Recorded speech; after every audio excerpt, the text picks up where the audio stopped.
Salut, j'espère que tu vas bien. Dans cette vidéo, je vais te présenter la section UGC du Storytem. Cette section-là va te permettre d'afficher des vidéos, d'afficher des avis clients ou des informations concernant ton produit d'une manière un petit peu originale. J'aime beaucoup cette section et c'est pour ça que je vais te la présenter tout de suite. Donc on se retrouve sur la boutique démo du Storytem Silis.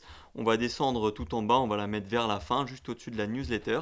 Donc là, on va ajouter une section et on va taper UGC. Donc là, on va se retrouver avec la section UGC avec 4 vidéos de base. On va pouvoir les modifier donc soit en mettant un lien vers une vidéo YouTube ou bien en sélectionnant directement une vidéo qui a depuis ton compte Shopify. On va mettre par exemple celui-là. Ça va être beaucoup mieux de mettre depuis Shopify parce qu'au moins les vidéos vont charger directement. Ça va être mieux que YouTube. Donc moi je préconise quand même d'héberger ces vidéos directement sur Shopify. Donc là, on va continuer, on va mettre les vidéos. Et on peut voir que j'ai mis les 4. On peut ici, quand on survole la section, enfin la vidéo, ça va se mettre ça va se jouer.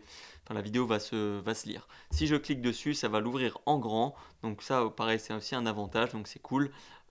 Et on peut également modifier le texte qu'on va voir apparaître ici. Donc là, par exemple, si j'ai envie de mettre, je sais pas, avis de Julie, par exemple, tout simplement. Ou bien si tu utilises d'une autre manière pour, par exemple, mettre, je sais pas, pour expliquer ton produit, tu peux mettre installation, explication, avis vidéo, enfin bref, tu peux mettre pas mal de choses. Donc là, on va laisser comme c'est de base, enfin, on va laisser installation.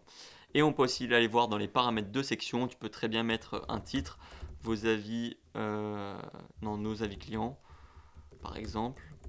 Tu peux rajouter un petit texte, tu peux le centrer, tu peux aussi choisir le format de la vidéo, parce que là, tu peux voir que c'est carré, mais si j'avais sélectionné vertical, ça s'affiche en vertical.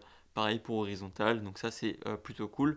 Tu peux aussi choisir le nombre de slides que tu verras directement. Donc là on est sur bureau, donc si maintenant je choisis 3, et ben, ça va réduire à 3 et puis je vais pouvoir utiliser le carrousel une fois que j'aurai enregistré. Et si je décoche ça, on verra encore mieux les 3. Donc voilà, il faut juste enregistrer pour que ça fonctionne, le carrousel. Voilà, on va enregistrer. Mince, faut que... Tac.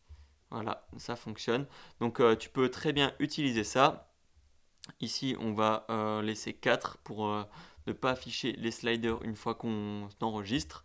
Et sinon, après, c'est les mêmes paramètres qu'il y a de base au niveau du conteneur de la section, des espacements, etc., etc. Pareil pour la palette, les séparateurs. Donc voilà, si jamais tu as des questions par rapport à cette section-là, n'hésite pas. Moi, je te conseille vraiment de l'utiliser. Elle rajoute un truc en plus à ta boutique. Et puis surtout, n'hésite pas si tu as des questions.